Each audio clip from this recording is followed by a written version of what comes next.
Assalamualaikum warahmatullahi wabarakatuh. Sebelum saya memulai video kali ini, saya akan memperkenalkan diri terlebih dahulu. Perkenalkan, nama saya Gege Adiansa. Saya berasal dari Universitas Bina Dharma, jurusan Sistem Informasi. Di sini saya akan menjelaskan materi tentang mata kuliah Enterprise Arsitektur, dan ini merupakan salah satu tugas saya. Jadi tidak perlu basa-basi lagi.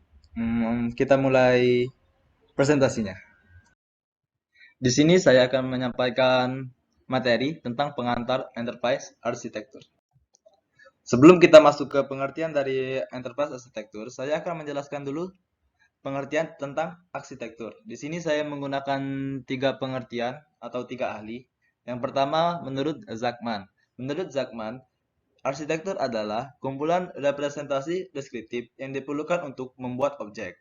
Kemudian, menurut standar ANSI atau IEEE 1471 sampai 2000, arsitektur adalah organisasi fundamental dari suatu sistem terwujud dalam komponennya, hubungannya satu sama lain dan dengan lingkungannya, dan prinsip yang mengatur desain dan evolusinya. Kemudian, menurut The Open Group, di sini mereka memberikan dua pengertian. Yang pertama, arsitektur adalah penjelasan formal sistem atau rencana rinci sistem pada tingkat komponen untuk memandu penerapannya. Kemudian pengertian kedua, struktur komponen, keterkaitannya serta prinsip dan pedoman yang mengatur desain dan evolusinya dari waktu ke waktu. Kemudian kita akan masuk ke pengertian dari enterprise arsitektur. Di sini saya ada 4 pengertian dari sumber yang berbeda-beda. Yang pertama, IE adalah metode dan pengaturan yang menyelaraskan misi fungsional bisnis dengan strategi TI dan pelaksanaan rencana. Kemudian, di sini menurut Harrison, EE adalah menangkap semua perilaku yang terjadi dalam suatu organisasi, yaitu siapa, apa, mengapa, kapan, di mana, dan bagaimana bisnis di setiap tingkat dari tujuan perusahaan tingkat tinggi hingga kode program tingkat rendah yang menerapkan proses bisnis yang digunakan untuk mencapai tujuan tersebut. Kemudian, EA adalah pandangan tingkat tinggi tentang komponen-komponen yang terkait dengan informasi organisasi yang menyatakan pemahaman menyeluruh dari tiap-tiap komponen dan pemahaman tentang hubungan dan interaksi antar komponen-komponen tersebut. Kemudian, rencana operasional untuk mengorganisasi proses bisnis dan kebutuhan sistem dan infrastruktur teknologi untuk mencapai implementasi proses yang efisien.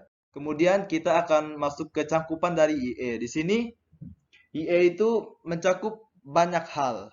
Saya tulis beberapa di sini, tapi ini sudah cukup banyak. Yang pertama, IE mencakup Enterprise Strategic Goals atau tujuan strategis dari enterprise itu, objektivitasnya, dan strateginya. Kemudian, IE juga mencakup Meeting Stakeholder Requirements. Kemudian, menjelaskan TI dengan visi bisnis, mengekstrak informasi dari enterprise data secara tepat waktu.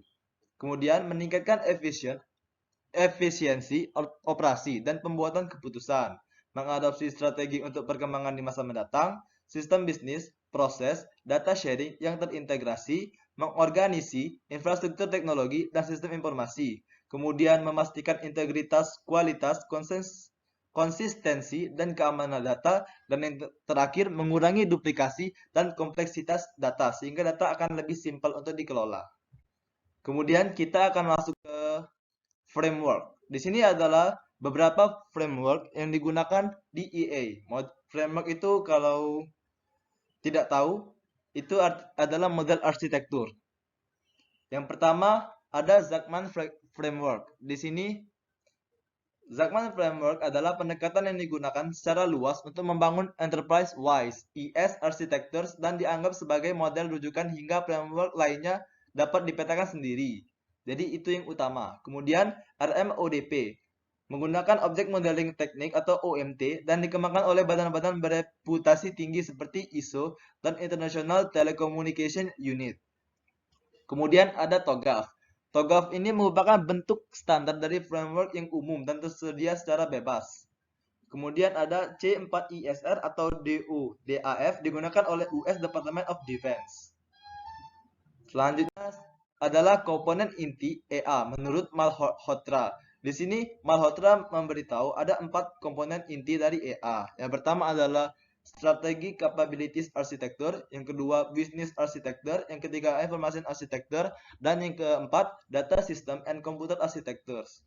Kemudian di sini yang terakhir ada dua perspektif prinsip EA.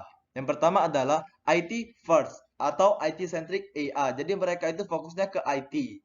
Sistem apa yang sudah ada dan peluang apa yang mampu mereka gunakan untuk bisnis. Yang kemudian yang kedua perspektifnya adalah business first. Jadi mereka mementingkan bisnis terlebih dahulu. Apa tujuan bisnis yang harus infrastruktur TI wujudkan?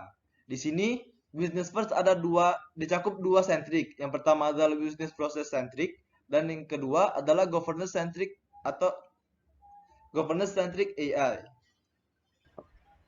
Karena dua perspektif dari EA tadi merupakan slide terakhir, jadi saya akan akhiri presentasi saya pada hari ini. Apabila ada kurang kata, saya mohon maaf dan saya harapkan materinya akan berguna. Wabillahi taufiq wal hidayah. Wassalamualaikum warahmatullahi wabarakatuh.